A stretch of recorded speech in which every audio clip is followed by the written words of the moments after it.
Very much indeed. It's so nice, I do.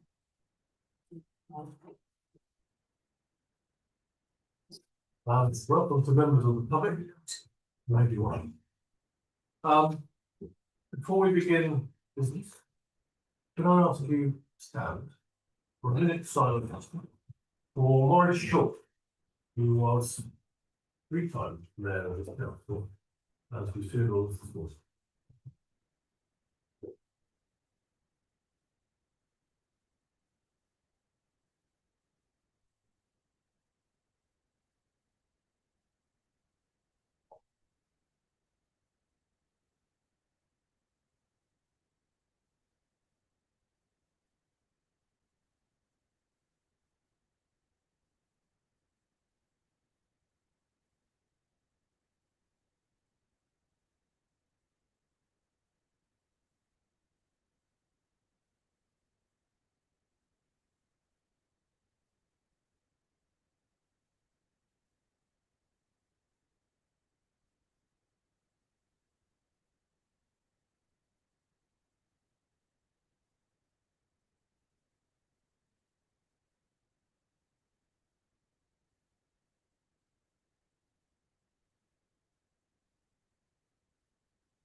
Thank you very much.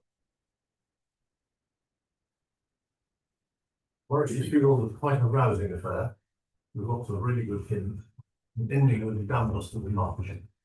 Yes, it was amazing. Can I ask the clerk to read? It's a new meeting. Thank you.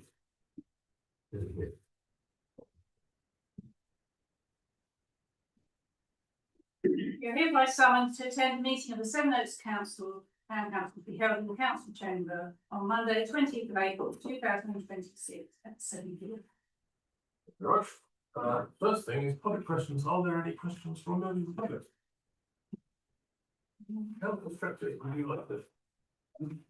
Thank you very much, Mayor. Not a huge amount from the county over the course of the last 6 weeks, mainly because it's a quiet period over Easter in general. The 2 things that will be of interest, 3 things will be of interest. First of all is local government reorganisation. The first lot of fast track councils have had their results as to how they're going to proceed.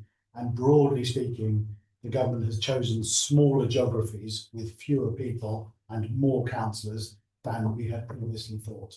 So the likelihood is that each county council division will have 3 unitary councillors per division, with their single member divisions, and that Kent is likely to be at least 3 unitaries and probably 4 if the similar pattern is arranged with the others that have gone on the fast track. Only one meeting of significance for me over the course in the county on the 1st of April. We had a meeting of the scrutiny committee, no better date than that. But 2 things of interest.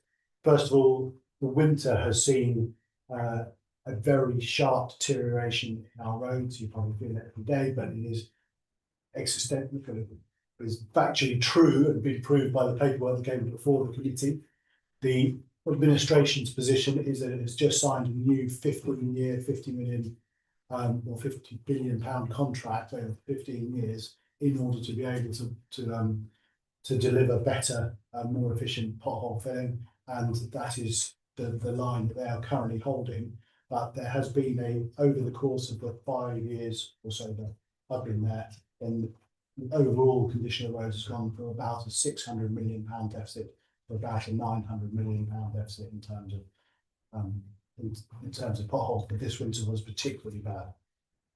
Second one was on fly tipping.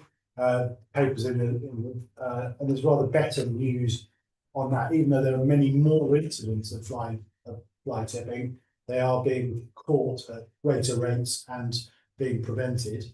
So and there's a whole new batch of ideas that have come out of a House of Lords working group that the county are now involved with county's much more involved with the criminal waste disposal and not so much of the fly tipping by the side of the road, which is more of a district council responsibility. But there are a whole raft of new measures that are coming forward from the government in order to help prevent criminal disposal of waste that we heard about. All of those are very much to be welcomed. But that is it, I'm afraid, not my best. And so big questions. Can you tell us what's happened to the education centre? Has it actually been sold? It has actually been sold, although the contracts have not yet been signed. I was in touch with the disposal officer about 2 weeks ago, and she said that she would let me know as soon as she was able as to who had actually bought it, but they were kind of quite a long way down the road, but they wouldn't publicise it until contracts had actually been signed. So that is the limit to my knowledge. Thank you very much. Thank you. Thank you. Councillor Dixon, Councillor Guston, Councillor Michaelidis and Councillor Arnold. Request for dispensations, declarations of interest. Well, we should note that there are councils who are also trustees of this company. Yeah. Like, it's on the next, you know.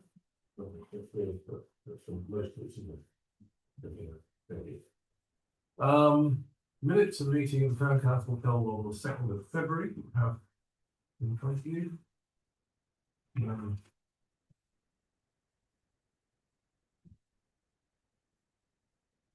Page 588.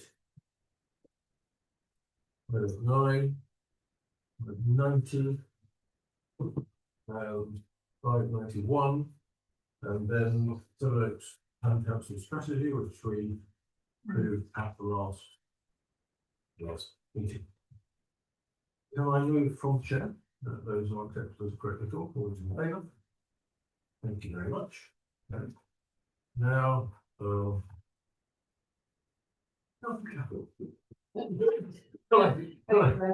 you like to propose the reception and adoption of the planning environment? Yes, I would like to propose that we consider and adopt the minutes of the Planning and Environment Committees held on the 2nd of March, the 16th of March, the 30th of March, and the 13th of April 2026. Thank you very much. And I would like to second that. Thank you. I'm not going to go through page by page because we've done most of them at earlier planning committee meetings. But for the one on the 30th of March, maybe 636, 637, 58, 59, 40, through 46, 45. Are there any commercial questions on this? Can I move on block that we get all those minutes during the record? All those in favour? Yes, that's carried. Thank you very much. I would like to propose that we consider and adopt the minutes of the finance committee held on the 23rd of February 2026. Right. I'd like to second that. Thank you very much. That's starting off then on page 595, 596, 597, 598, 199, and then from 600 on, it's essentially all the grants and organisations. 603, 602, 603 are about university companies. Page 604. Any further questions? No. Thank you very much. All in favour, please show. Thank you very much. Councillor. I propose that we consider and adopt the minutes of the Personnel Committee that took place on the 18th of March 2026. Much.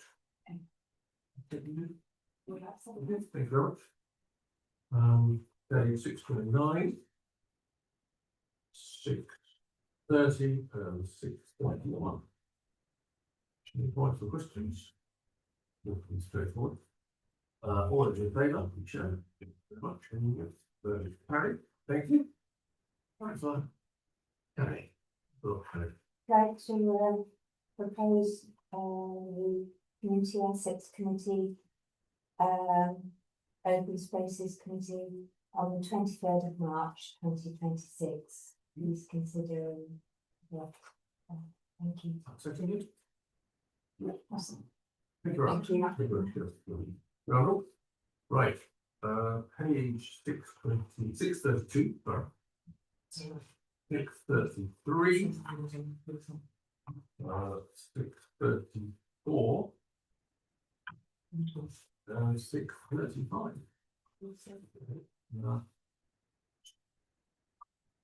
What is the favour? Thank you. Eric, you know it. And the minutes on the youth services. Committee. Yeah, thank you. I would like to propose that we can consider and adopt the Youth Services Committee minutes on the 1st of April. 1st of April. It was. Thank you very much. Thank you. Thank you. Right. Thank you very much. So that is page 648. 640, not the 646, 647, sorry. Quite public person. And the STC Youth Provision and Social Value Report, which I've gone down very well. 648 and the 649. Any comments or questions? Thank you. Can I take the vote for that? All those in favour? Thank you very much. Right, well, that was very speedy. Right, and I think we now have to report and note the freedom of information request. I can't remember who it's from. You have to bring it up to date. Okay. Just noting it, it's discuss it, it's not, no, it's called. Right. But yes, it's about just like the request transfer the request was freehold for expected. Well, I've you note that, please. Thank you very much. Yes, thank you. 7. Report to council. Town council on outside. Were not there any verbal reports that anybody would like to give on outside or Mr. Perilla? Yes, Councillor Garrett. Thank you. I don't actually have a verbal report for the Sevenoaks District Arts Council, but I am going there after this tonight, so All right. I'll be able to let you know what happens. Right, so it's like a speedy meeting. We're doing some good stuff. Okay, thank you very much. Thanks for that. Right. Mayor engagements, you have a list of what was it?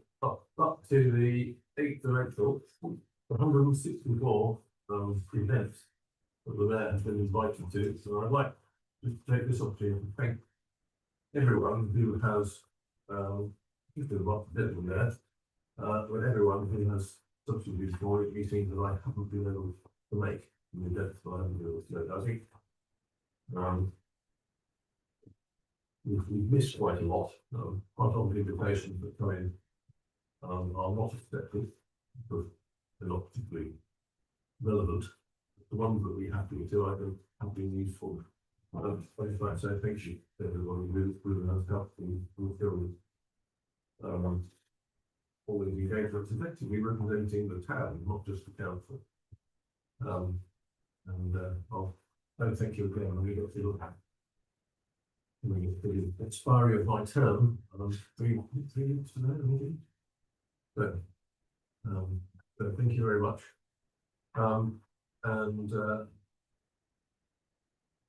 Yeah, so I think we received a note of the functions that we attended, and the forthcoming civic events, which are on the way. The only one that I think that's left at the May 2026 is the lunch we have, where I'm pleased to say we've got quite a good turnout of the mayors from across the West Kent Unitary Authority as it will be. So we've got representation from all four of the districts, boroughs and several of the towns, which is so you'd like to come along and chat about what I'll be doing. So can I move that we note those, all those in favour? And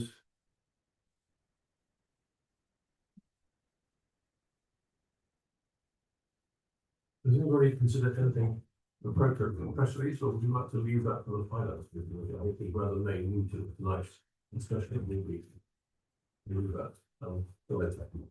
Right, thank you very much. I declare the meeting closed. Don't go away. Thank you.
Yeah, but you, yeah.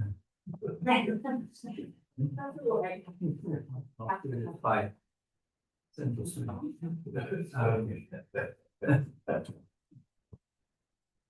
right, good evening, everybody. This is a meeting of the Finance and Delivery Committee of Sevenoaks Town Council, held on Monday, the 20th of April, 2026. We are great, and we'll go straight, I think, to public questions. I believe we have. Thank you, Mr. Chairman. On the 16th of April, just recently, the Stag Theatre sent a couple of questions into the District Council asking about the progress for local government organisation and particularly for community asset transfer. The two questions the stag asked were, number one, referring to the cabinet agenda papers from the 21st of April, please could Sevenoaks District Council confirm which of the following statements are correct, as they are inconsistent with each other. First, page 20, item 7, the council is not seeking a commercial sale. Against, page 288, item 23, the council has received an inquiry about the asset from a commercial organisation. As such, the council will need to carefully consider how it applies a market value to the freehold community asset transfer of the stag, and if indeed it may need to market the disposal of the asset on the open market. The second question was, please can Sevenoaks District Council confirm that it will provide its auditors, Thornton, with a full copy, not an annotated summary, of the Sevenoaks Town Council stag business proposal and valuation, and ask the auditors that they are satisfied that it demonstrates the promotion of best value, social, economic and environmental well-being of the asset, and due to the market value of less than £2 million, the freehold, subject to overage, can be transferred to Sevenoaks Town Council using the powers invested in Sevenoaks District Council from the Localism Act 2011, General Disposal Consent England Act 2003. Can the District Council please report the auditor's response back to the stag? I wonder whether the Town Council has received any response to these questions. Thank you for those watching who don't know the questions were asked by Andrew Eyre, who is Chief Executive of the stag. I believe we have had replies to both questions. Councillor Shane. We have had replies to those questions via email on behalf of the Chief Executive of District Council. And it reads, Sevenoaks District Council's constitution does not provide for public questions to be asked at Cabinet meetings, which was the request. Cabinet is a formal executive decision-making body, and as such, questions are not taken from the public during the meeting itself. However, in the interest of openness and transparency, I'm responding to the matters you have raised in writing. For the avoidance of any doubt, Sevenoaks District Council is categorically not pursuing a commercial sale of the stag. The statement on page 20 of the Cabinet agenda papers is correct. That is, the council is not seeking a commercial sale. The reference on page 288 does not indicate an intention to sell the asset commercially, nor does it represent a change in the council's position. It reflects the council's statutory duty to demonstrate best value and to be alive to market considerations, including acknowledging that inquiries from third parties may be received from time to time. Local authorities are required to understand market value implications when considering the disposal of public assets, including through a community asset transfer. This does not mean that the council intends to market the stag or dispose of it on the open market. Rather, it ensures that decisions are lawful, transparent, and can be robustly evidenced. To be clear, 1, there is no decision, proposal, or intention to market the stag for commercial sale, and 2, in June 2026, Cabinet will be asked to consider the stag solely within the context of a community asset transfer to Sevenoaks Town Council. The council will ensure that its auditors, its external auditors, are provided with access to the relevant documentation required to support the council's decision making and to give assurance around best value, probity, and governance. This will include consideration of Sevenoaks Town Council's business proposal and valuation, insofar as it is necessary for the auditors to satisfy themselves that the proposed approach demonstrates the promotion of social, economic, and environmental well-being in line with the council's adopted disposals policy, legal powers, and duties. Please note that the auditor's role is to provide assurance to the council rather than to external parties. Thank you. We're going to come on discussing the cat in more detail in a moment, but do people have any immediate response to that? I guess from the chair, I have 2 responses,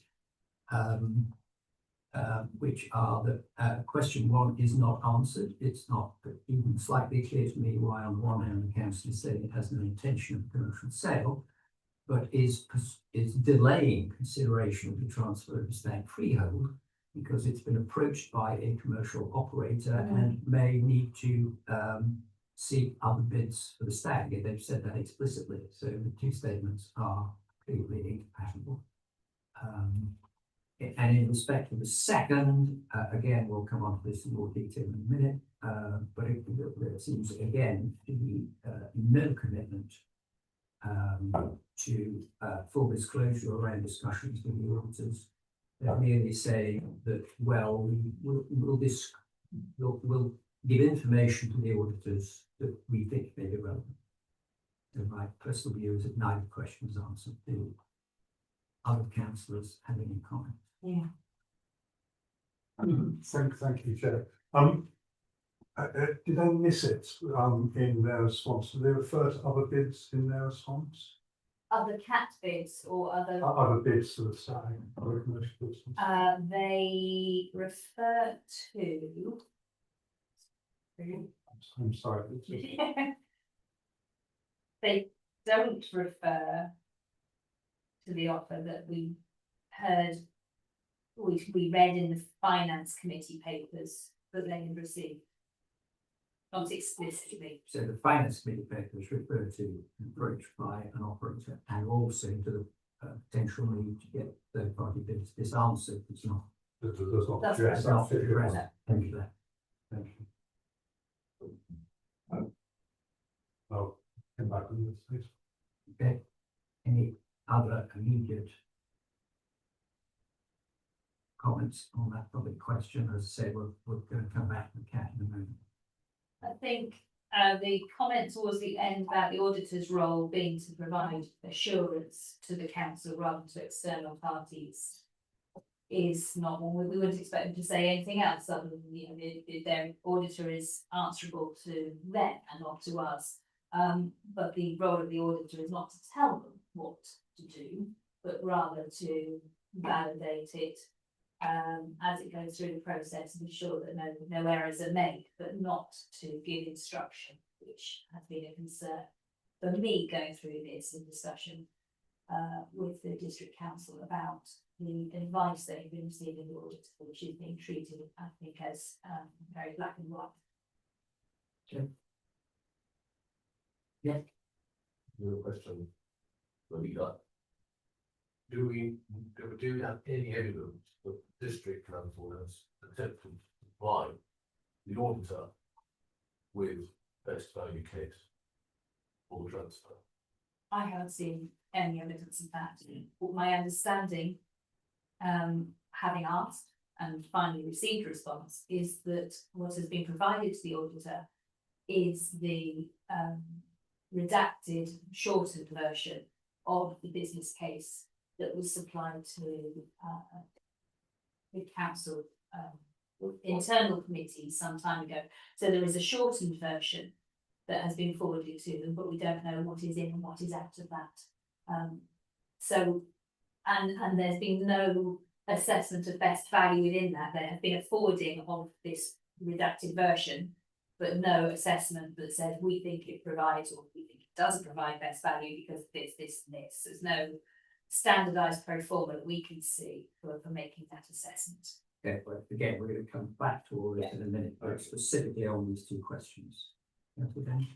Much of specifically this or later. Am I right that we haven't we as the district council made available the comments that they've received from the auditors? Not in public documentation. I have received from them an answer to my question about about the paper trail, the discussion between the auditor and the finance officer. That's kind of advice. So their advice was included in cabinet papers some months ago. What I asked for was the conversations that led to that advice being published. Their advice to my reading is that they haven't made the case. Not that they absolutely cannot transfer it or that it must achieve market value.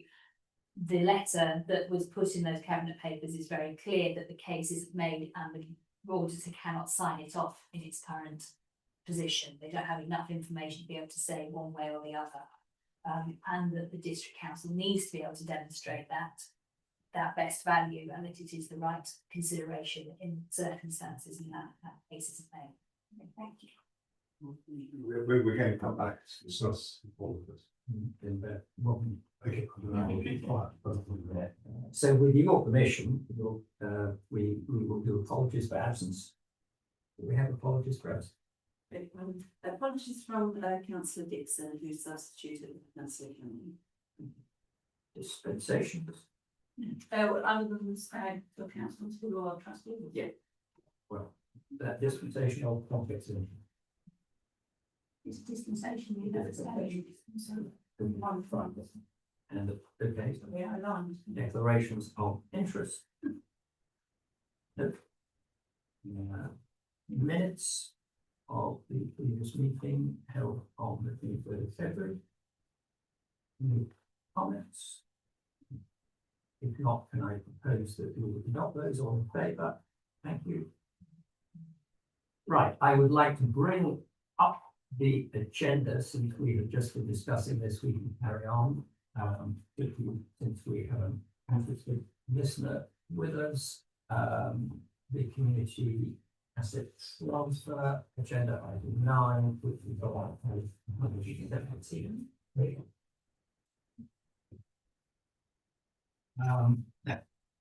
how I proposed to do about this. I mean, we're all very familiar with the issues, but we have to bring ourselves up to date. So I'd like to sort of go through it sort of block by block and just ask that those people most involved just to bring us sort of up to date. Before we do that, Linda, can I just ask you to tell us where you think we are in terms of this process? Yes. So, as the papers say, ahead of expected local government reorganisation yet to be confirmed, the local government asset transfers are ongoing, discussions are ongoing, and the town council is aware that the district council has many major commercial assets, e.g. large car park, commercial office buildings, hotels, etc. And they will automatically move to the new unitary authority. But the town council has been requesting that the real, what they consider the real community assets, originally donated to the townspeople, transferred to the town council. Sevenoaks Town Council aims to preserve and enhance current community assets for current and future communities. It is requesting that community assets be transferred at best value, which takes into account social, economic and environmental well-being. Community assets can legally be transferred at a nominal or nil transfer value if valued under £2 billion. The Town Council has today informed the District Council that it has several concerns about the Cabinet papers. Not least some relating to financials, which when the finances, for example, market rights were provided, the Hollybush was provided to the Town Council by their Open Spaces Director. They were repeated pound for pound in our financial business case, and now they've changed. The market rights financials are not correct. And there are many other things that are of concern that we have sent through to them. Also, what is the major concern is this arbitrary £5 per square metre, which is being charged for various assets, not just for us, but to other parish councils. And the consistent comments that the stag would need to be passed over at market value, which in that case would be £650,000. And the firm belief from the Town Council is that these assets already owned by the public should remain owned by the public. Moving from one authority to the other shouldn't incur them with more financial burden. I mean, at a high level, it strikes me again and again about this process is the complete confusion between market value and best value. That almost everything that Sevenoaks District Council puts out is in terms of market value. There is almost no reflection of what is actually the kind of statutory responsibility, which is concerning best value, except that from time to time, almost arbitrarily best value pops up, including the replies that we just looked at, which seem to just go interchangeable between the two, but they are completely fundamentally different. And this just seems to be just not understood, but at this high level, are there any other comments before we go on to the key things that we're looking at? Could you, for the sake of the council and perhaps people watching, be very clear about the difference between market value and best value? Okay. So best value, as I mentioned, is proven that the asset provides social, economic and environmental well-being. The market value is prepared by an independent quantity surveyor who will look at the value of the property if it had no restrictions. So the Stag had no restrictions on it at all, or Hollybush had no restrictions, but it's just a lump of land. How much would it be valued at? And then they take into account all the reasons why potentially it couldn't be developed. So it couldn't get planning, has covenants on it, has been used in the local plan that cannot be changed. All these reasons, and that then establishes a market value, which is normally very much considerably lower than sometimes nil. Sorry, the best value. The Market value. It's market value, which can be substantially lower or even new if the restrictions are so. So, for example, the valuation from the independent auditor for the Hollybush market value was 0 because of the restrictions on it. Sure. So does the district council have a statutory responsibility to use one or the other, or is it a choice to be made by the district council? Understanding from NHCOG and from the legislation is that it's in the district council's choice. If it's under 2 million. If it's under 2 million. So the district council can choose to require, to transfer best value if there are associated with social, economic or environmental reasons for doing that. Thank you. So this is a policy decision to be made by the district council for what they want to do. Thank you.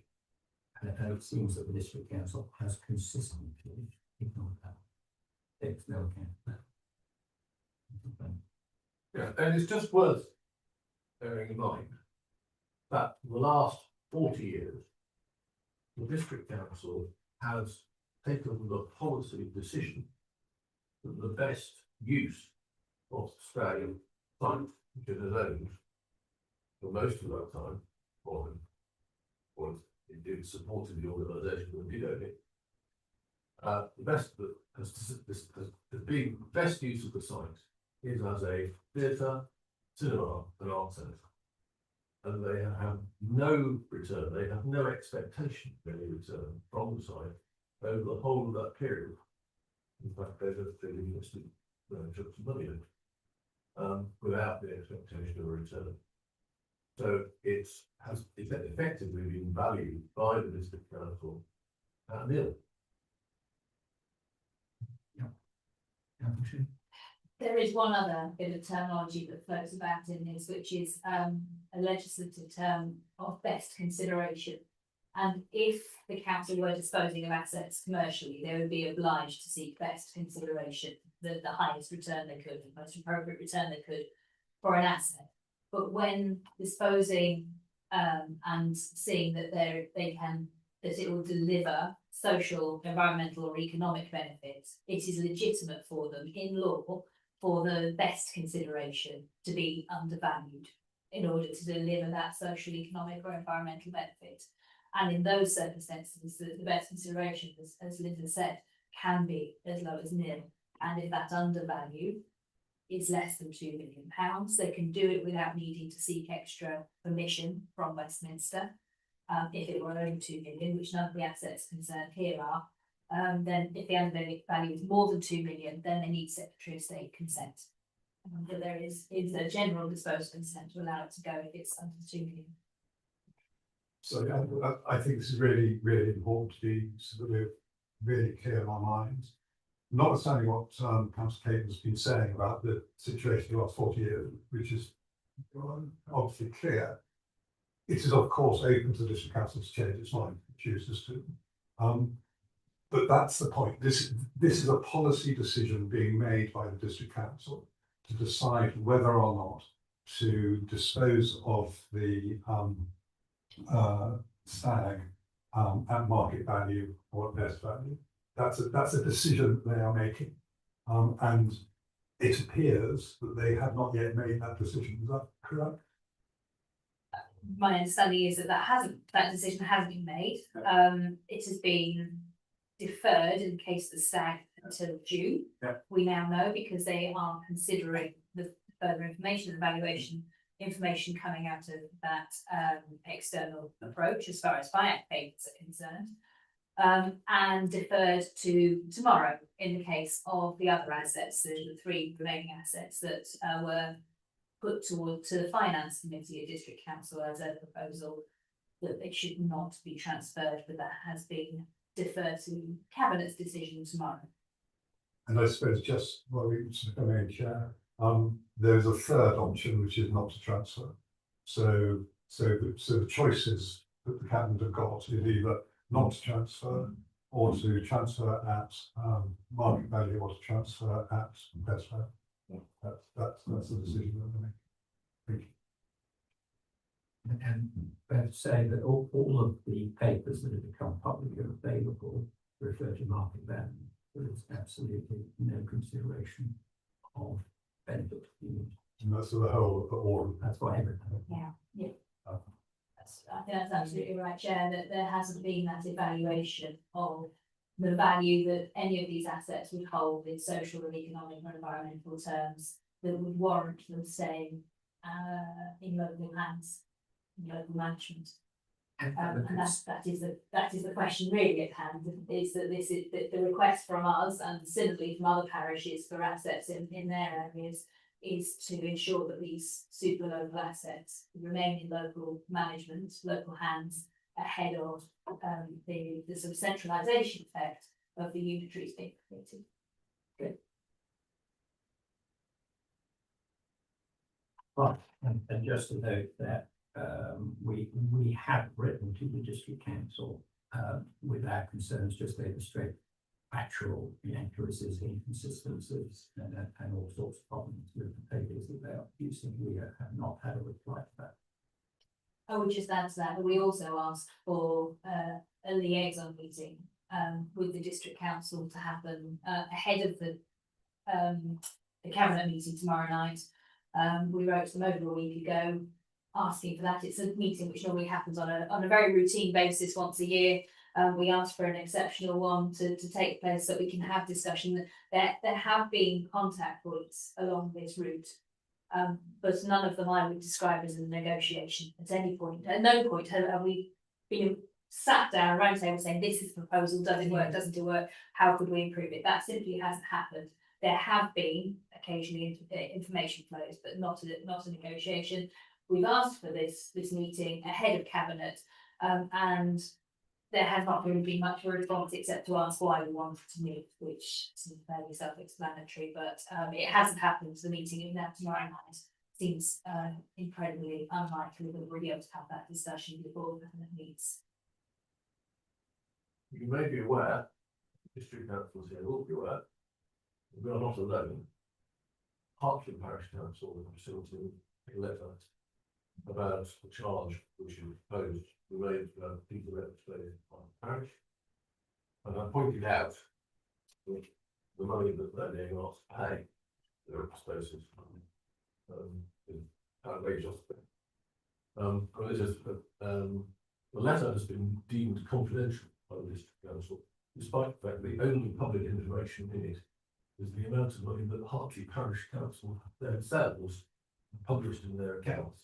And what they've spent maintaining it for the last 20 years. If they have, they've been maintaining it in behalf of the district council. And spending lots of money. They are understandably very keen. Fine, thank you. Once again, I probably should move on. Yeah, I just wondered with the whole process, having not had any experience of the cabinet meeting, how the decision will be made. Is it open discussion and all district councillors there? How does the format work?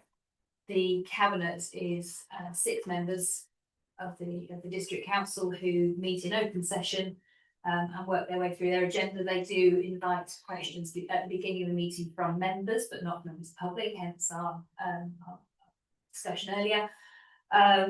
There are 15 minutes for members' questions ahead of cabinet meeting, which sometimes happens, sometimes don't, may or may not shape their discussions afterwards. But 15 minutes on something as long as this might or as complicated as this might only lead to a couple of questions getting asked. It isn't a session in which all members can participate. Thank you. Okay. So with your permission, I think we'll just move on briefly to comment on the section of the 4 key sites.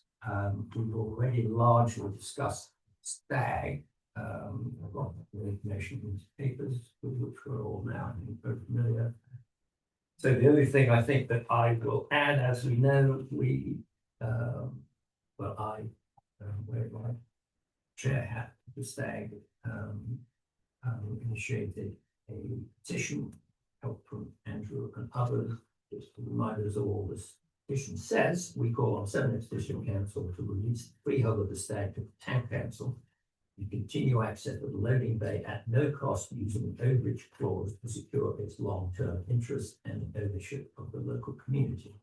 That petition has gone through 7,000 signatures. The district council has refused formally to accept it because it's not in their approved format, notwithstanding it's in the format used throughout the country, including by ACC. But they have sort of agreed to acknowledge it, although they haven't written back to me to tell me what that means, but never mind. We do have through the petition all of the names of the now 7,000 plus petitioners and their postcodes, so that allows us to identify where everyone lives. Not surprisingly, there's huge support in sort of local TN postcodes, but more widely, and we have provided all of that information to the council. Anything else from the day before we move on? I just want to pick on the auditor's point again, just again to be very clear what the process is. And it appears to me it would be helpful if this could be confirmed. The role of the auditor is to look, in this instance, is to look at a recommendation from the district council as to what they want to do. And for the auditors to say, yep, that looks okay, or no, we think that's a bit, that wouldn't work. So the auditors to provide a context and information to provide wider guidance, but then specifically on the SAG to receive a recommendation either in favour of transferring or against transferring, and say yes, we think that stands, or no, we don't think it stands for the following reasons. And my understanding is that going back to what I think you were saying, Councillor Shea, the district council has not made a recommendation it has not produced a recommendation to be validated by the auditors. So the auditors are not saying you shouldn't transfer, you should transfer. The auditors are saying you tell us what you want to do and we will tell you whether or not you can do it. That is that I think I've got it wrong, please. Might change the context, but what the auditors are saying, our reading, is they're saying they haven't provided a best value demonstration or business proposal to support. It's not just a recommendation, you need to provide a business proposal to demonstrate best value. Yeah. And we believe our business proposal provides that, and if it was forwarded, it would have the information that would satisfy the. So sorry, I reckon that when I said recommendation, I implied that I should have stated a full case to justify the recommendation. You're absolutely right. I think that I understand that the district council would want to may not want simply to pass over the town council's business case without having thought about it itself. And indeed, if I were the auditor, I would want to know what the district council were thinking as well. So it may simply be that the district council says, yes, we think this is excellent and we're very happy to move it forward. But I think it would be, if I would imagine that the auditors would want to know the mind of the district council as well, in terms of looking at the equivalent. So council Skinner that from my experience across the country, the way they have done it is forwarding the business case for the relevant town or parish council and say, we believe all the works here, we have checked it, we're happy, we believe it demonstrates best value, and so the work hasn't been repeated. Yeah. It's been checked, Yeah, validated and passed on. Which would be fine. I mean, I think if I were the auditors, the district council, here's a business case, what do you think? I think the first question I would say, what do you think? Yes, with a recommendation from them. I think that is the missing element from what we can see from here. That recommendation hasn't been made. It's worth saying that the auditors concerned here, the Sevenoaks District Council, are a very large organisation and are auditors for a great many other councils up and down the land. And we have seen evidence through the National Association of Local Councils that there are a great number of councils across the country who are doing this sort of exercise, who are looking at the unitary authority creation and are identifying those assets which are very localised, don't warrant the centralisation effect, and are passing them out to their towns and district councils, parish councils, in partnership, with no money changing hands, with, in some cases, Secretary of State sign-off, where they're larger assets. There's a theatre on the south coast going down that route. And in some cases, actually, with service level agreements being put in place to help the parish take that asset on. This situation we find ourselves in is an outlier, as things stand. So despite this being on the agenda for both town and district council for a year now, Since January last year. we're getting on to it for 18 months, the district council does not appear to have a view as to what it wants to do. Well, I think it does have a view, and the view is that everything has to happen at full market value. And there is no allowance for any social value or any not. And just the point of our business plan, is it, do we know whether our business plan in full has ever been seen by the auditor? Confirmation it hasn't. It has not, which is extraordinary. Which is frankly extraordinary.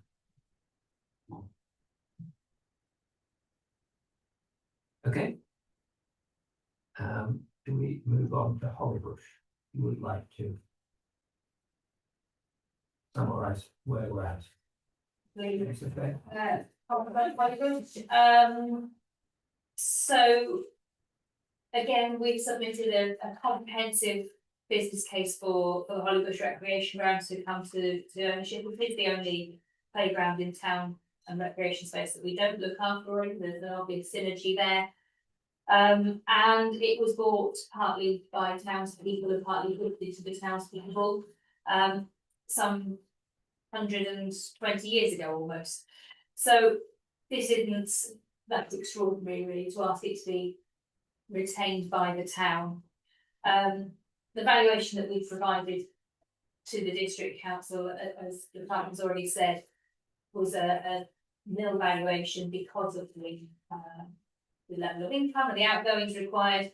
What's particularly concerning here is that in the reports that have been put before district council committees so far, it refers to the park as a strategic asset because of its revenue generation, without reference to the costs that it incurs the district council. And its outgoings, both direct and indirect, outweigh the revenue that it generates in the district council. That is not me guessing, that is the numbers. We worked in an open book way with the district council officers who care for this space. They provided their data, which we incorporated into our business case, and that data clearly showed that there are more outgoings for Hollybush than revenue. So stating that it is of strategic importance for revenue generating reasons is incomplete information. There's also some confusion over statements made in the FIAC committee papers at District Council about long-term plans to develop or improve income from the site, which alludes to the possibility of residential development, which we know is not possible on the site, but which has since been denied. It's a confused situation. The reasons for asking for it are not about the town council wanting to sweep in and scoop up all the strategic benefits of it in the way that they've outlined or make a fortune from it. It's simply about retaining it in the town's hands to be masters of our own destiny for the important sports and recreation there. What comments on that? Yes, that's. Agree, I'm certainly said. About 5 years ago, the other district council and Lord Council host and I did a tour of Holbush with that one staff, the district council and I was Pete. And we looked at it together and looked at ways of improving it. At that point, there was no mention of residential at all. They were looking at ways of making more money out of the facilities, the tennis, hockey, bowls, maybe the cafe, and we had nothing more until we actually met them the day, 2 hours before the FIAC meeting last week. At which point we were actually shown the plan, which did more or less what we had discussed 5 years before. It eliminated the depot altogether. It constructed a walkway down from the big grass field down to the hole in the wall to make it access easier. For some bizarre reason, they sort of were suggesting demolishing and then rebuilding the cafe. Bizarre thing to do. So there are no plans at the district council to actually put housing on the site. They would need to change policy to do it, because the entire site is zoned for either green open space or sporting open space. The whole site is zoned for that in both the existing work plan and the emerging work. There's no allowance for housing on the site at all. We were also told 5 years ago that it costs more to operate than we got out of the leases on the site, which are the leases essentially for the cafe and the bowl centre. They get nothing out of the open bowl club or out of the hockey club, mainly because they have to do all of the development lease with full repairing and development responsibility. And the same is true for the tennis court, where the tennis operator has paid for the paddle courts and paid for all of the improvements to the courts themselves. So the district council has over time invested in the site with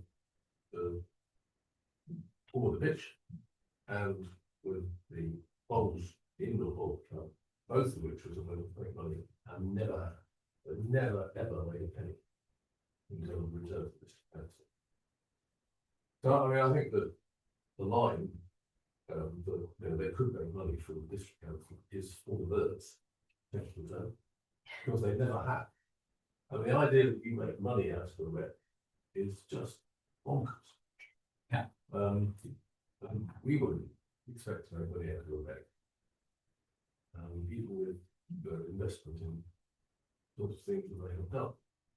Or they might be able to run it break even, which is what we're trying to do with the stag. Fine. But I think to use it as a revenue rate, that is simply for the birds. Indeed. Okay, thank you. Very good. The person who actually gave half the money is Francis Swansea, whose portrait sits in the foyer. It was one of my predecessors as the council. Right, sorry, Councillor Skinner. Yeah, sorry, looking at the papers, and particularly the answer to question 21, it suggests that the district council has done viability work that suggests various things, including the parts of the site have development value in enabling contexts such as family income considerations, and that the capital tenants in those centres if let relet or reconfigured would attract materially higher rental values. Given what Councillor Craven just said, have you seen the viability work to which they refer? Well, no, they say they have done viability work, and we need to take a look at face value. And this is the what is the source of this? It says this does not believe this to be the case. So this sorry. Councillor, where it's italics, quote from them, where it's not italics. That's right. So they have said. In their paper. So in their papers, they have said they have done viability work which demonstrates these points.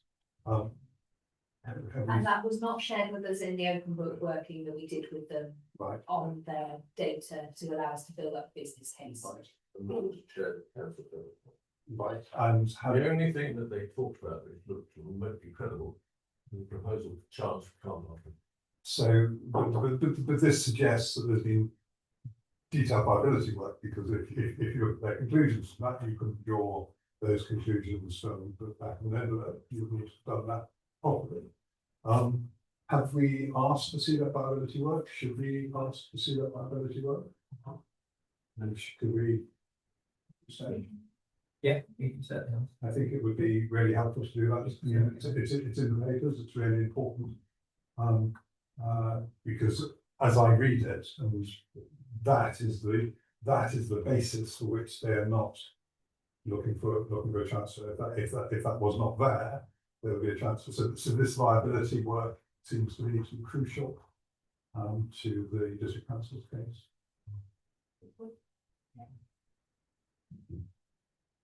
Yeah, so their whole, but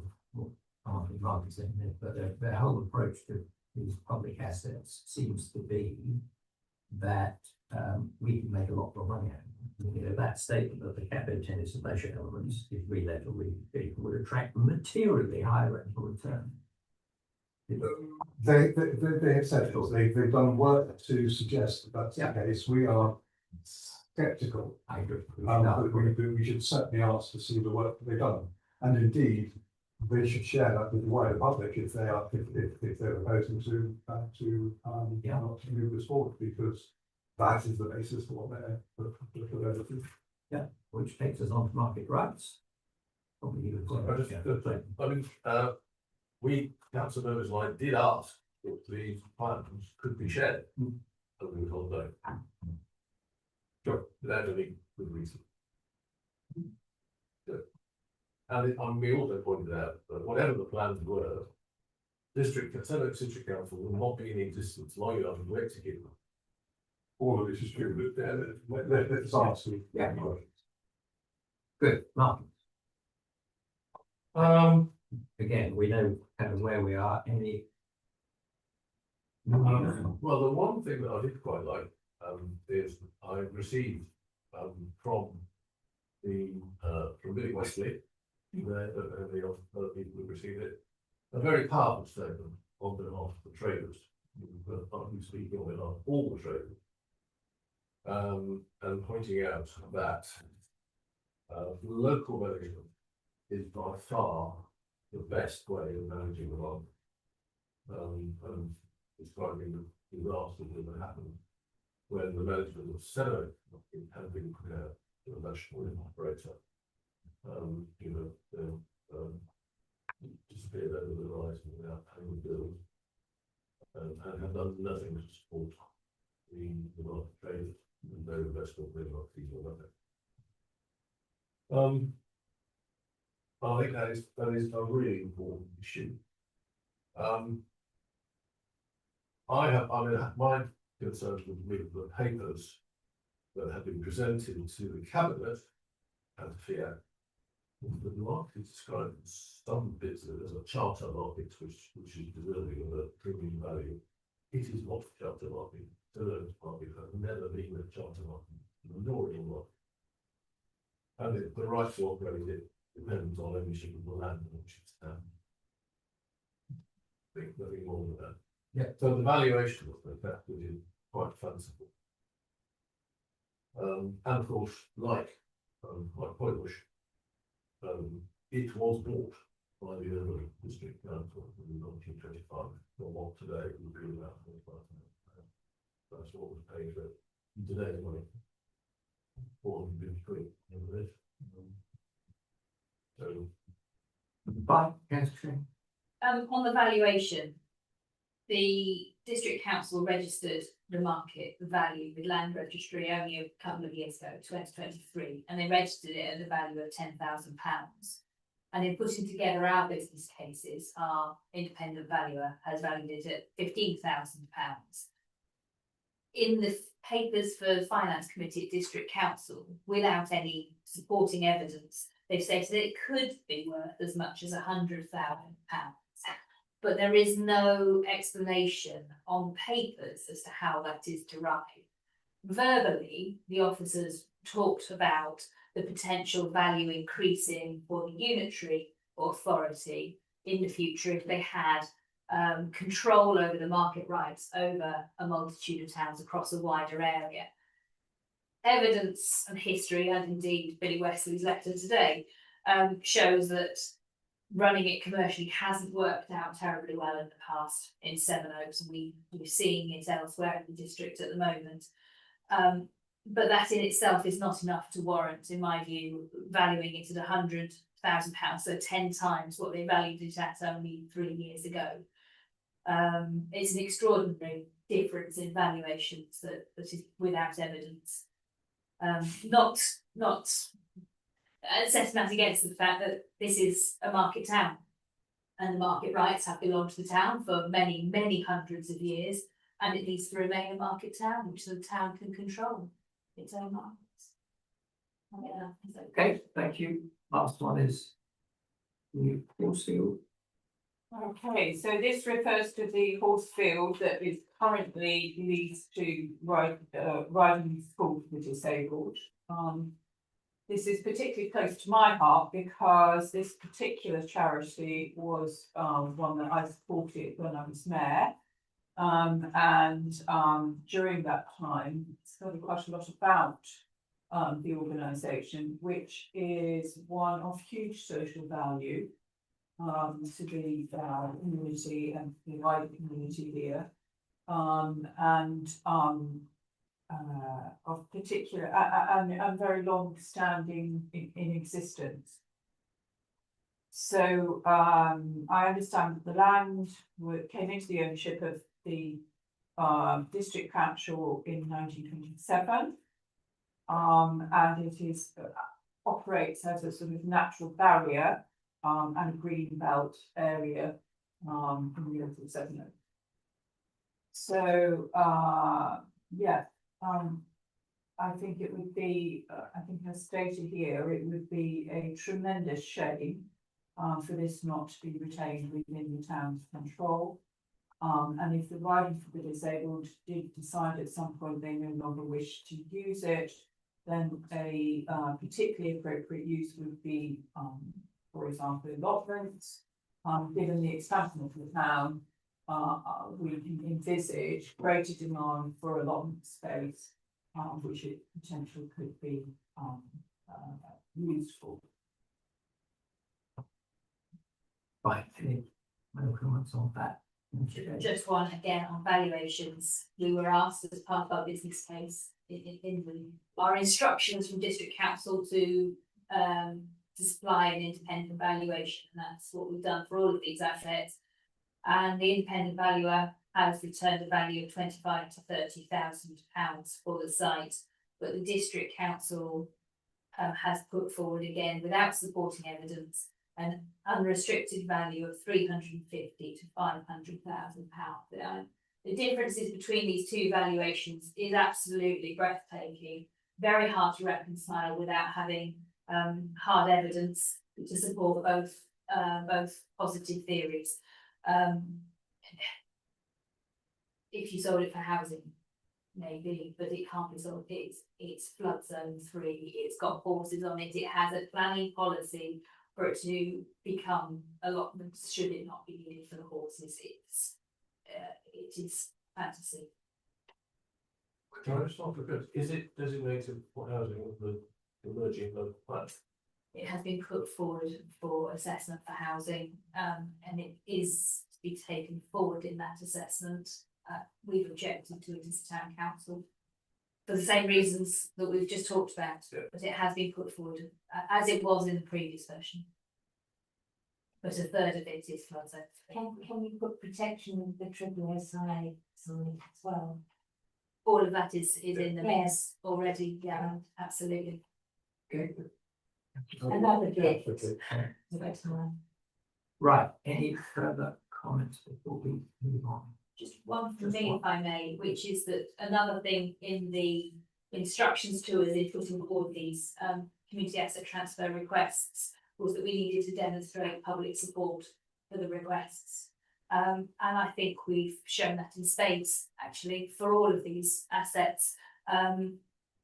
Thanks in no small part to the 7,000 people who signed the petition for the stag, but equally we've seen strong support both to ourselves and in writing to district council, and that we have heard talking to people in the town, and the sports clubs and so on, for all of these assets to be retained in local hands. And there's a very strong understanding in the conversations I've had around the town that we're not going out looking for the crown jewels of the portfolio of properties that are generating real revenue, but this is about those hyper local assets staying in local hands. And people have written when they don't see it. Unfortunately, thank them. Yes. Councillor Dan. Can we just, for the benefit of the people watching for us, just clarify the next steps then? So the cabinet meeting tomorrow will consider all but the stag.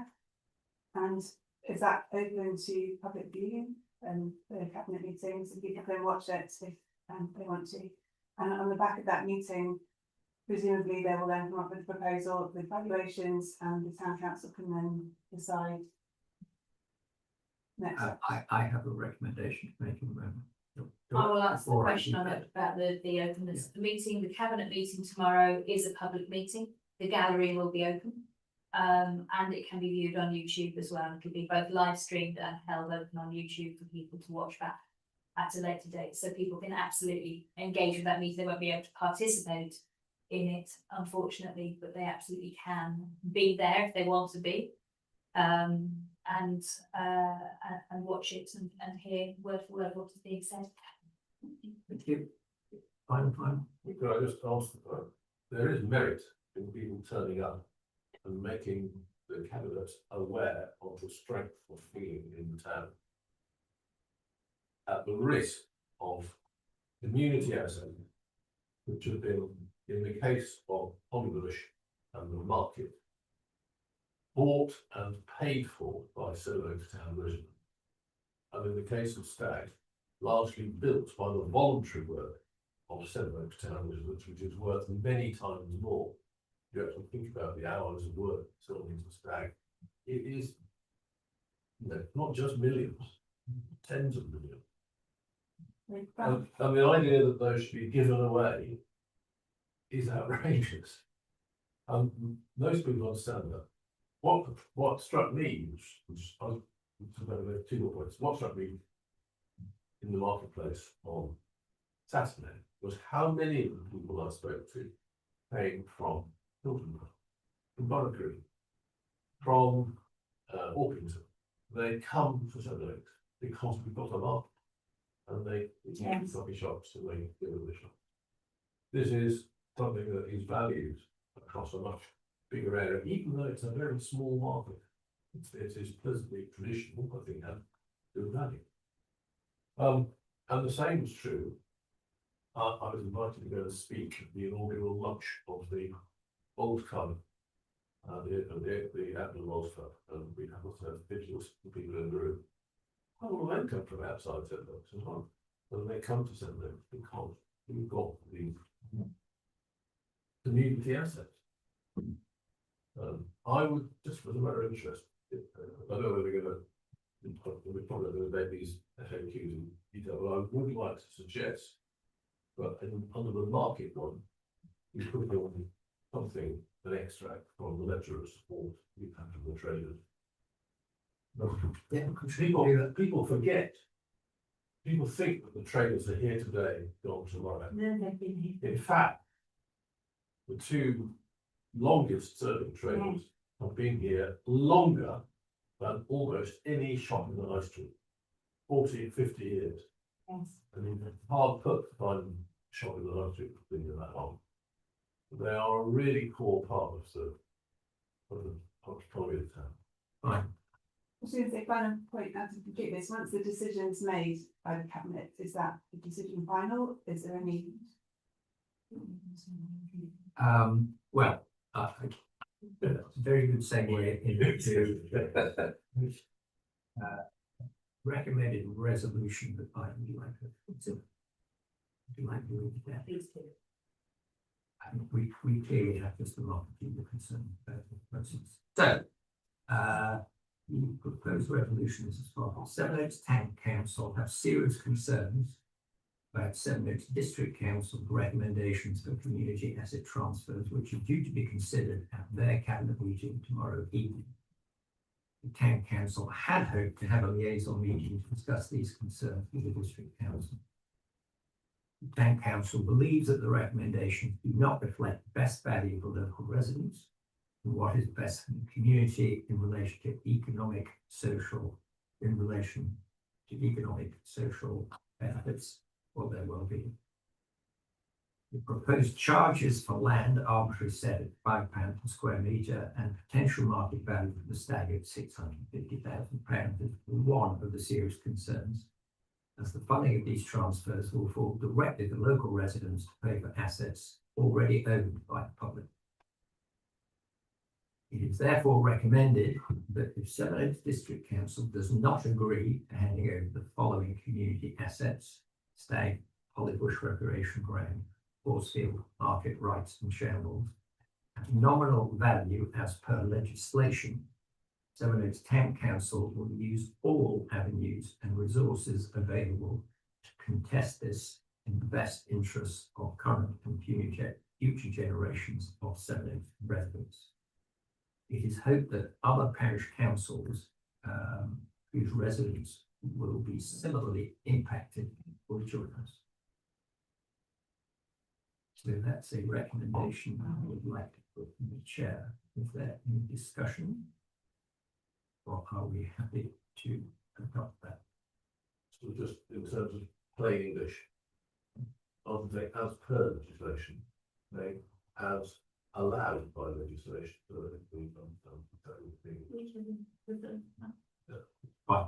Fine. So this will be I agree with it. This will be a recommendation, this will be a resolution for the Finance Committee. This is a resolution of the plan.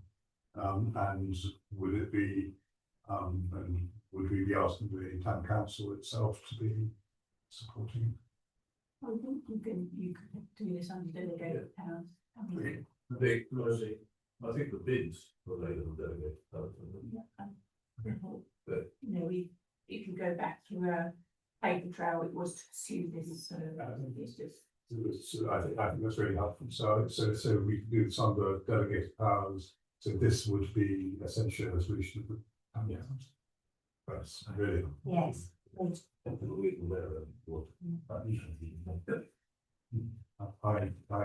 I strongly support this. Fine. Any debate? Are we happy to approve?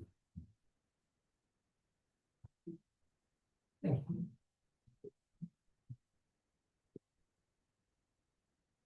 In which case we can go back to the long exclusion today. We can go back to the rest of the rules. And you're very well done. Shame. No. Thank you for joining us. Right. Back to the agenda. We're on item 5. To receive and consider George's report, starting on page 1. So as at the end of February, the year-to-date position shows a surplus of approximately 15,000. I won't go through all the variances as they're in the headlines. About the North Station is showing 12,000 deficit against the annual budget year to date, and this was due for concession starting in October. It's hoped to be in April. The council office's income is approximately 14,000 above the annual budget, and overall expenditure is approximately 2,000 under the budget year to date. About the Hall Centre, income is 21,000 above budget, however, overall expenditure is 33,000 over budget year to date. Use of the contingency so far, So I just pause there and your kind of expectation for the end year outcome is around that number. yeah, we're hoping for it to finish on the £20,000 surplus. So modest surplus. That would be able to go to reserve. Yeah, and we're coming back to talk about reserves, maybe. Yes, could you just remind us why the bath ball is 32,000 over budget? We've had some drainage work undertaken, which was about 9,000.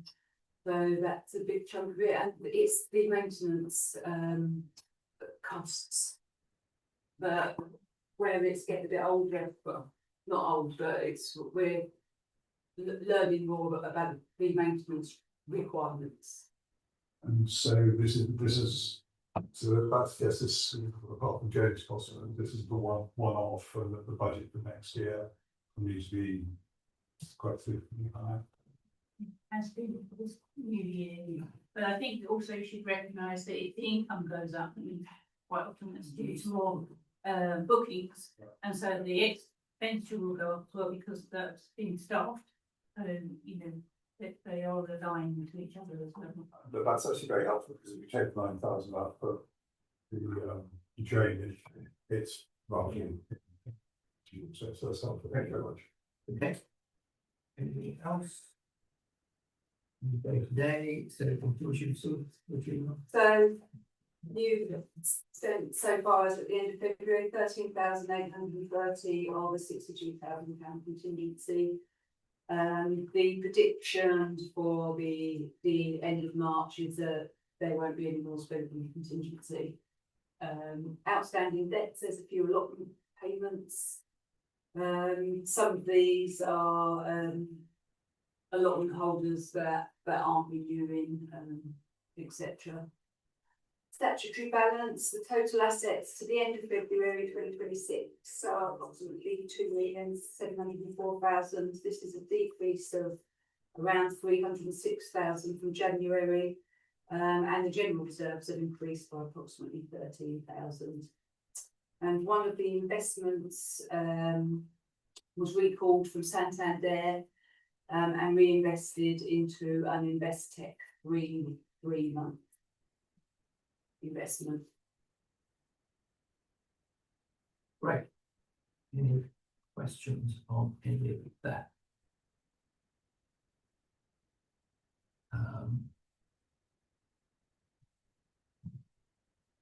So are we happy to read that report? No surprises. No surprises. No surprises. There are then a whole lot of granular reports that go behind that report that go on and on and on. So 5.1, 5.2, 5.3, 5.4, 5.5. Is there anything in there that we want to discuss? We've talked about our sort of cash balances, which continue to be managed. I guess we can note that whereas the expectation is that interest rates will go down, that's probably no longer the expectation. So our bank income should be a little better than otherwise. But if there aren't any questions on 5.1 to 5.5, we'll be happy to do all of that. Thank you. Hospitality gift register, nothing there. Which brings us on to the reserve policy. which is on page 73. And I guess we should note that, gosh, 6 years ago, our finance committee, 20th of January 2020, the policy of the council need to work towards a general reserve fund of 6 months current precept. And right now, that would imply that we have general reserves of 812,000. We've actually got 500,000. So while we have reasonable reserves, we are quite a long way from where we would be if we were at best practice.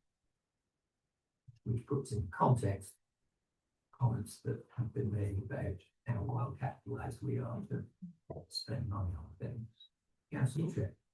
Yes, my recollection from 2020, it is a few years ago, and perhaps Councillor Clayton will remember better than me. At that point, we didn't have a policy, anything like that, having reserve anything like that size. So that was a new policy at that point to expand and increase. I think we were chair of finance committee at the time, Councillor Clayton, to increase that general reserve. I think it's a robust policy and things have been to be maintained in times which are quite volatile, actually, looking ahead over the next few years in local government, both in terms of the expenses coming our way, the global situation and local government reorganisation. So it's a policy I'm increasingly glad of.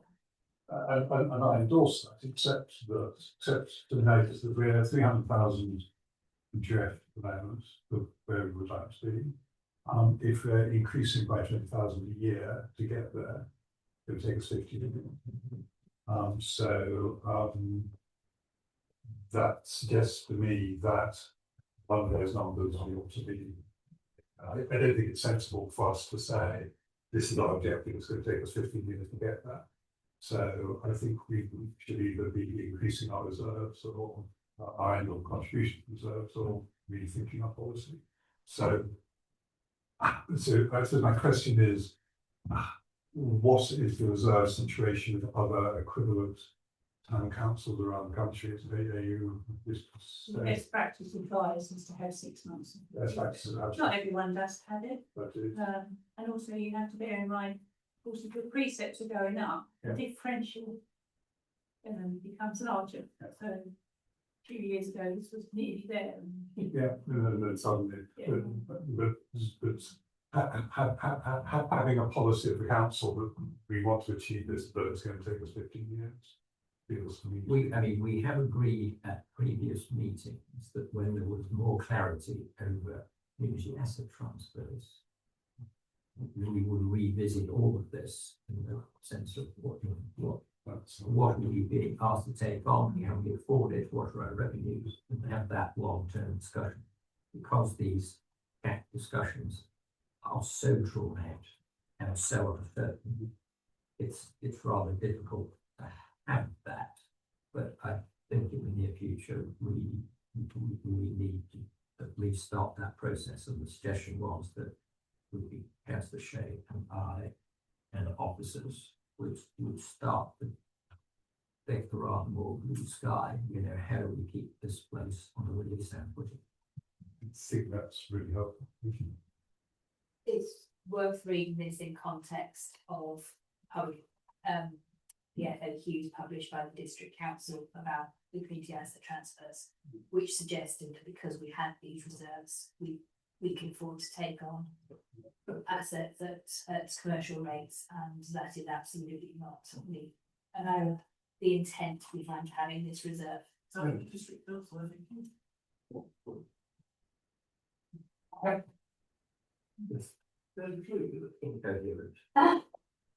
I just answer Councillor, another approach to answering this question. There are two ways in which you can build up reserves. Either you can increase the council debt, or you can reduce spending. And the best way to do it is to make sure we don't spend on contingency. managing over there, so you don't spend your contingency. In that case, you could actually add an awful lot more. At the end of the year. So 20,000 for the revenue is the highest regardless of the minimum. Yeah. But there is actually the capability to add more. Sure. You know, can I just say, 60,000 contingency for a £2 million organisation. Yes, it is. It's really very, very small, and I think the fact that we don't spend it all is a credit to the town council to start with, in truth, because on all the assets we do operate, percentage of that is very, very. And that has helped you out a lot from dipping into capital receipts as well, which you never used to have. You didn't have that. Okay. I think we brought in mind with that overall finances overview. Thank you. So let's move on. Internal audit. We have a reasonably good internal audit. And you need to decide whether to renew their appointment and for how long, and to decide whether you consider them to be independent and from my perspective, I think we have found highly professional, very engaged, and they do an excellent job. Anybody disagree with that? Well, how far have they contributed to our team audit? Well, You'll see. I think it's George. I think our officers, There's no step yet. they. Private, your relationship with them and how helpful, proactive. I find them extremely helpful. I've gone back to them with a couple of questions and they get back to me straight away and they refer me to where I need to be and explain it on. Yeah, Chair, they are very probing, which I find it wrong, but that's their job. Based on fact. You know, the district council, their audit displayed the last 2 years, and it's not happened for the third time in a row. And they're all internal auditors leaving. Which asked me a question. Right, so we do find them very thorough, we find them very helpful, we get good advice and feedback from them. On that basis, I would like to propose that we do reappoint them. We have the option of 1 year or 3 years. I suggest that we appoint 3 years. I think that they are both independent and competent, so I will be happy to agree for that. Okay. Insurance.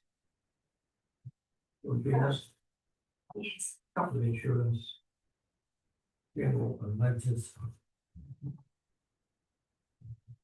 Just to note the town council insurance. This has gone up from last year, but only by about approximately £800. Which is kind of expected, but you'll be pleased to know that the split insurance has actually decreased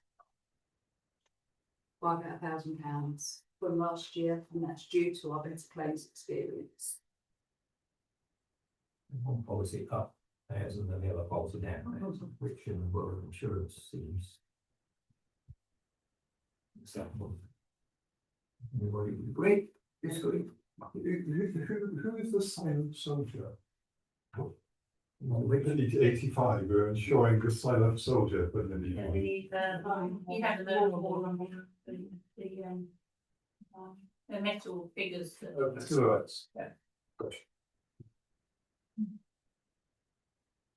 Is that they covers all this, though? Yeah, basically, contents and public liability. Yeah. Buildings.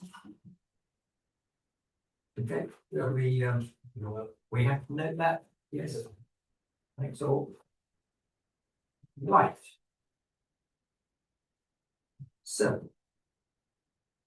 Well, We thought this would be useful for the forthcoming debate on the next agenda item, that's really, I think the two main things to note is, we looked at these to see if there's anything that could be deferred.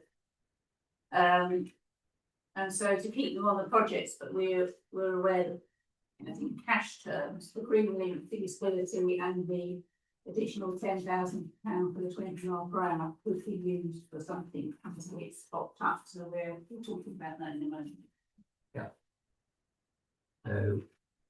So unallocated is currently 63. And we think there are bits and pieces that are on the previous page 129, where we might not quite spend all of that, so I think it's probably about another 25,000 that we won't actually spend. So that implies that we have Spend, but not. Yeah. But on turn on that. Even if the other starting on the road around them, I'm going to be painting.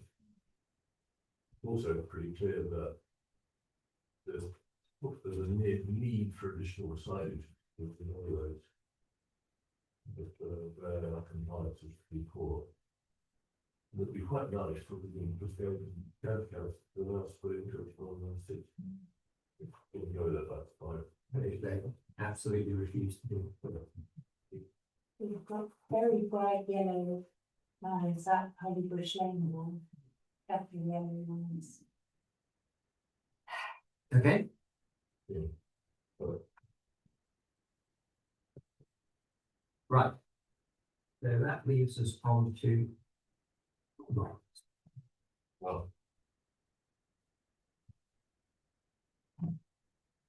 Yeah, so the recommendation is option 2, which is the floodlights of 60,577.53, and you have previously agreed 38,000. My understanding is that a shortfall of 22,577, and the recommendation is that we use that from SIL, referring the 2 items I just mentioned, which would be replaced until the county. Okay. So it's option 2 for floodlights. We're under allocated.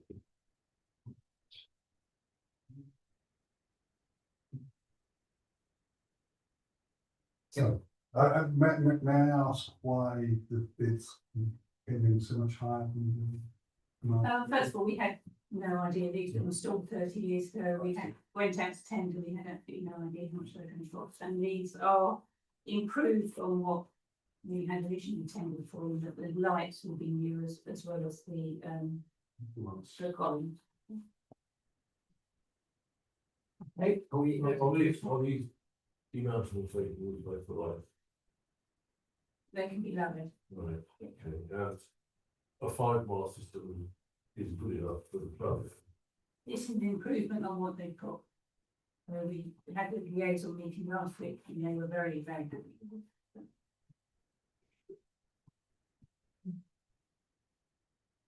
okay, we have to prove that. Yes, thank you. Now it's slightly larger, so page 133. The Greatness Pavilion. Where we need a minute. This is just revisiting a minute. We have done it, but this is a bit more explicit about the actual number and the contract form. It is just a minuting exercise back to happy. The number is not changed. The number has not changed. Good. And there's the cutting completion. First of September. Very good. Okay, so we need that minute, so are we happy to brief sign the JCT contract with Longley 2.067 for the payment budget? Yeah, good. Thank you. More. More bits and pieces. Yeah, please. So page 135, we start with good news. You know, when the funds were found for the sports and community pavilion at that time, in order to get the project underway, it was just finding enough money to build the core of the building, and we knew that there would be further fundraising needed to do the essentials such as changing cubicles and kitchens and all the carpets and flooring and everything else. And the cost for that was an additional £173,808.22. And the football club and the contractors have spent considerable time value engineering that down to 16,900, which the football club have agreed to fund. And there will be a painting party down the day before it opens. The secondary part of that, again, was always known that we've been looking at landscaping and car park and all the other around the outside of the building. I think what is pressing is that there is a planning condition that says that all has to be done before the building can open. So there's quite a time constraint on this, which is why it makes it a bit more difficult, because if we didn't have that, we could wait for the civil money to come in and spend it as we have. We don't have that luxury. So there are quite large numbers. The numbers are from contractor in the boxes 135 to 137. And then on page 138, some of them are slightly reduced. For example, the trees, bird boxes, and various things have been taken out that we can do either ourselves or in a different manner. I mean, the biggest amount is the top crossings to the car park. We are talking to potential suppliers to reduce that, but so this is worst case scenario. You can see it adds up to £159,950. The recommendation of how to pay for this is £65,000 from steel, the balance that is unallocated, and currently £100,000 from capital receipts, which we hope will be able to fully replenish and supplement funding that later. Those capital receipts include the money that was paid from the district council.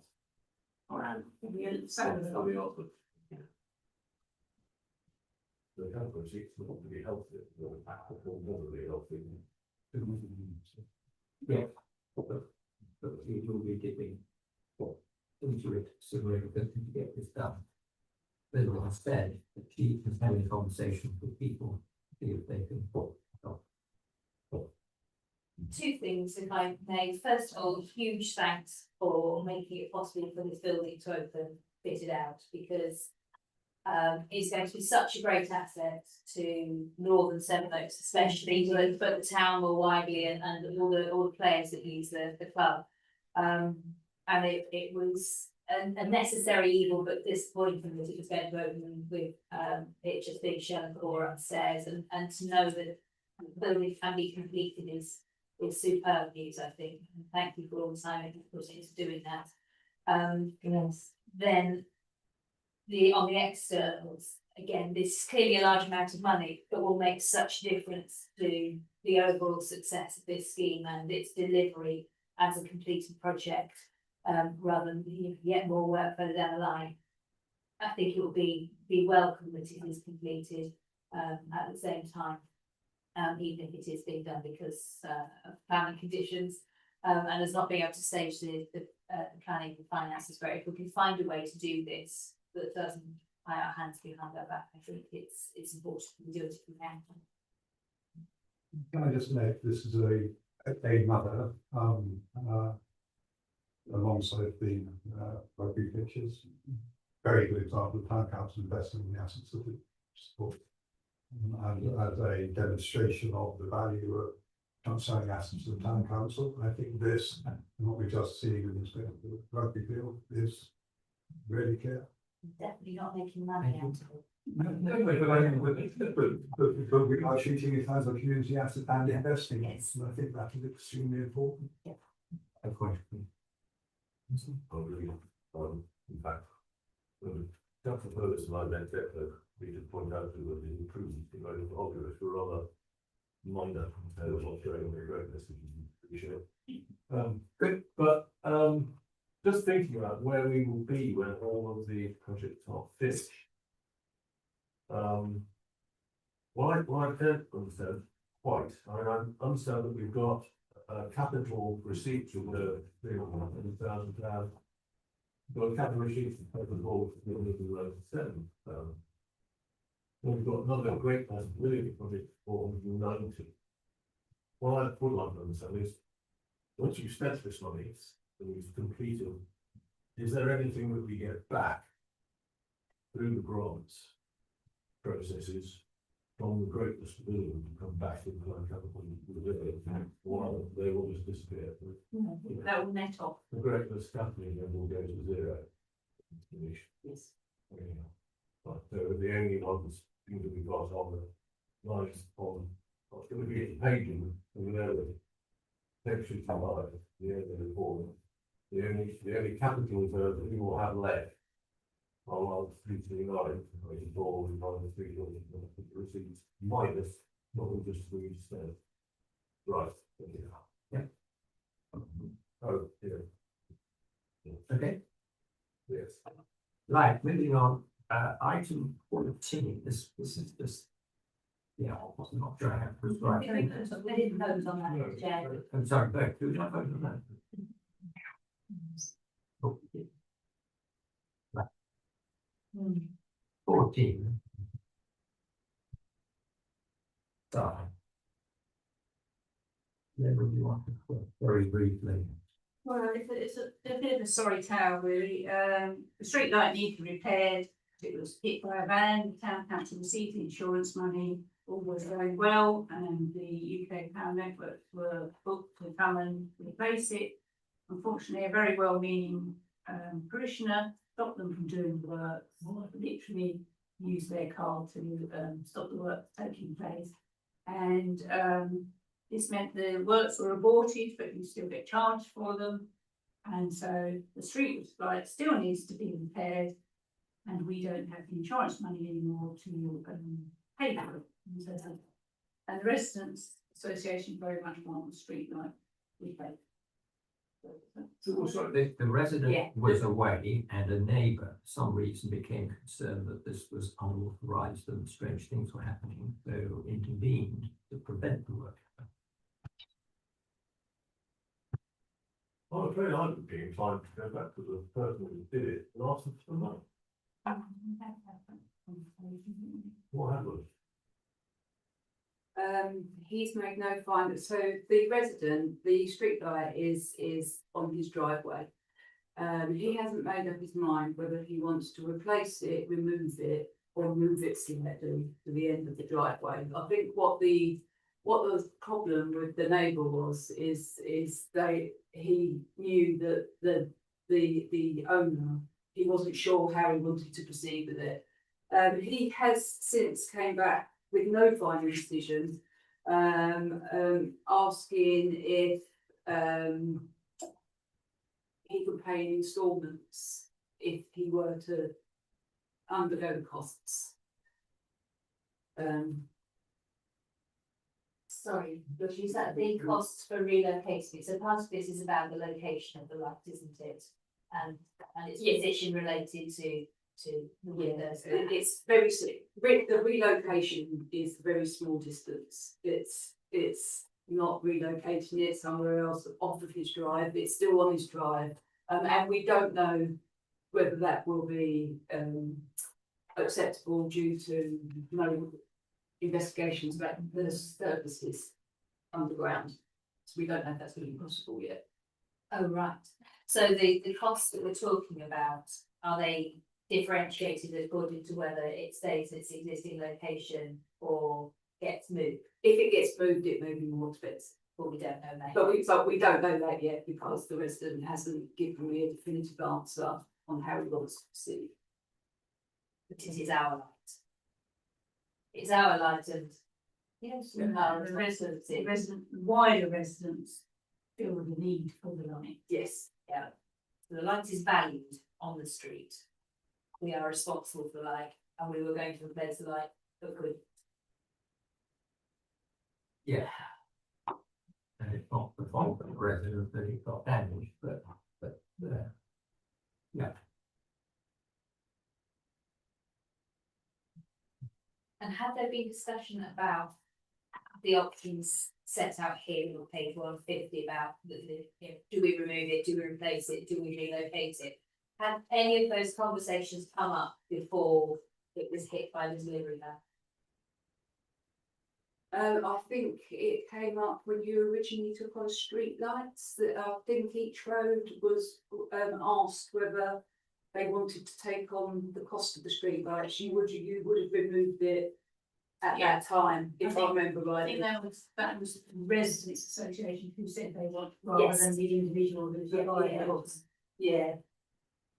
So it's a residents association then said they would like it. I guess we have three options. If we can say, I'm sorry, it's going to be your fault. And we just now have to pay it sort of debt. We could say, well, in the circumstances, we will share the cost. Or we can say it's not a huge amount of money, rather than waste a lot of officer time on this. We'll fix it. And the amount of money that we're talking about is still the same numbers that were projected originally to TV. They're about 5,000 to 6,000. The figures in section 1, that was for the aborted job, so the contractor invoice wasn't 100%. Oh, I see. It was discounted because the works weren't completed, but they still had to charge for sometimes. Might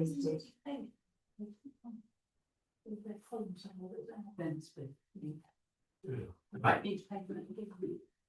So, Linda, Georgina, what's your opinion on it? You could deal with I think it. you have to look at the wider residents issue who are struggling without the street light.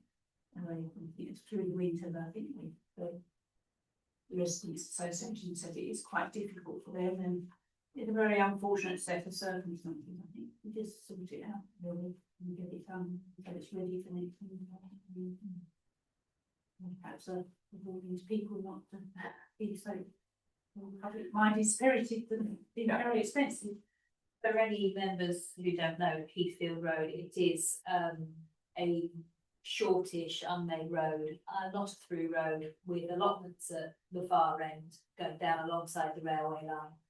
So there's no other light spill coming in from elsewhere at all. This is really the only source of. The cargo light was turning to get that.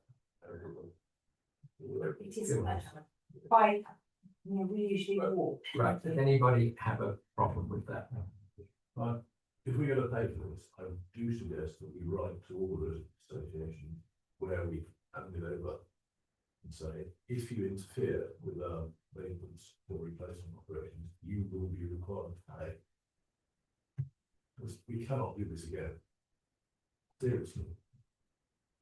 This individual's offering to contribute, I guess, the possibility of paying in instalments, which I don't think we have a problem with. So.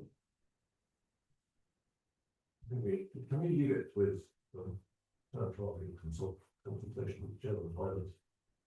See if a negotiated solution. Negotiated solution. With a contribution. Yeah, I think that's what you're be more than welcome. But. A one-off contribution. But Simple, I do think simple contribution. it's quite important this doesn't set a precedent. Yeah.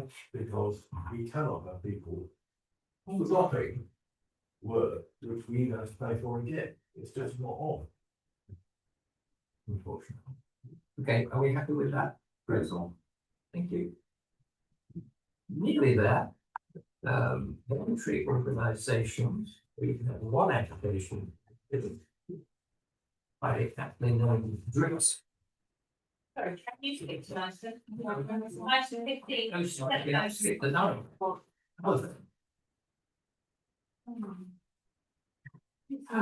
Recommended statement. Page 15. So, item 15, page 155, it's basically, we can go straight to the the cost, which is the bottom line, we got what we currently pay. There is a Teams solution, and then there are two other internet-based solutions with or without handsets. The one where we buy the handsets and the other where we lease the handsets. The third solution is by far where the cheapest. The recommended chair is the 3CX system, which reduces it from £561 a month to £208 a month. And the town council does a one-off purchase of the headsets, so we don't have to incur ongoing expenses. Agreed. Well done. And they're very happy with all the solutions. Yeah, I think we are. Yeah. So that do work off that way. Okay, happy? Yes, that one was. Very easy. Right, next is drips.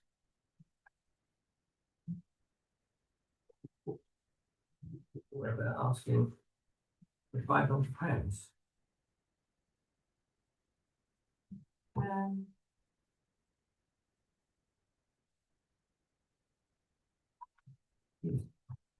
Yeah, I don't know how many other councils have received the invitation to the drip meeting on Thursday night. I cannot go to, I'm stuck in a development management room with the council. The drips is doing some really, I went to their summer meeting, last year, around September. And they're doing some really interesting work with Thames Water and the water companies. See how they can improve the flow through the river down without trying to recycle the treated sewage water into the down, which is called balance. I mean, Grips have got a very good track record of taking them down without them. It would not exist, it would dry up. And they have got in the organisation quite a lot of skills that are needed to negotiate with the big companies.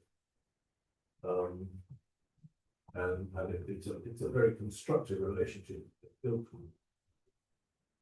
I've been very impressed. I've been very impressed with what I have seen of what they have done. I would certainly support the donation of the body grants to them, so that their work with the water companies can be as productive as possible. And I think we should be part of it. What the river down is it does run through our parish. I asked that question, does the actual narrow down Yeah, it does. run through Sevenoaks Town? Yes, it does. Yes, it does. It runs through the wildlife. And it also runs up beyond the wildlife reserve in the direction of the piece of land which is designated as grey belt, and it forms our boundary. It actually forms the boundary between Sevenoaks and London Green. There was a planning application in Kensington and Grips got involved in that. And there was, potential damage to the, which matters very much to the people at Nelson. Great. Yeah, I'm no problems at all about giving £500. My question is the process? I thought we looked at all grants at the same time. We don't. We try to. We try. We do occasionally have one that comes in, they need the money for time constraints, so we look at it and maybe it needs commissioners. So there's no particular time limit on this one. But in general, you're just thinking about talking about organisations in general that you apply for. I think if you had for a larger sum, it would have created more difficulties in aligning with other applications. I think having a £500. That's my mind for that. Sorry, I'm intending to go to the meeting on Thursday. Good. The rest of you have got district council stuff. But I'm going to try and go to that. It's at the Oxford Village Hall. At 7 o'clock. They've got two, They've got two very, very good speakers. but the one from us is essentially following up those of you who were there at the district council meeting where another council proposed, and I seconded a motion on the rights of the river, which the district council has adopted, but Dartford Council hasn't yet used so. And there'll be a proper legal discussion on that about what its practical effects are. If other people aren't able to go, I'll make some brief notes and collect on these stuff. That I can share with everybody. Great, thank you. Are we happy to approve that grant? Thank you. We have. We've got the grants. Well, I just started. Oh. We have the two sets of working groups each minutes. We make those for both of those. I think a lot of things in those with concerns. And the 10 minutes. Good. Was that good? Need actually vote on all those three. Yes. Okay, I propose all of those three sets of minutes we adopt. Thank you. Finally, right, matters. Anything that we need to. On there, then that we no. Great, which will go to Nashville result. So.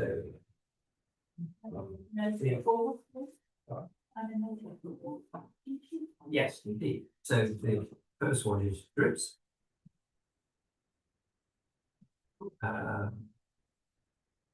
The second one is greatness for escaping.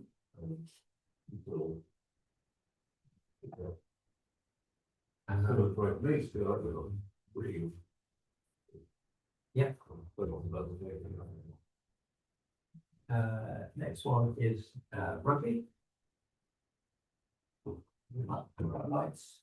Have we heard that they've got the RFQ run? Not yet, so that's the light on that was June. March, but okay. Do we know if they say going down or? Yes. They don't need to play off. They don't think so. Yeah. And then the final one is community assets. So, which part of that we discussed this evening is Yeah. I think focus on. well, it's the for all of those, the paper that we looked at as the resolution, that is already on the website. And that's already.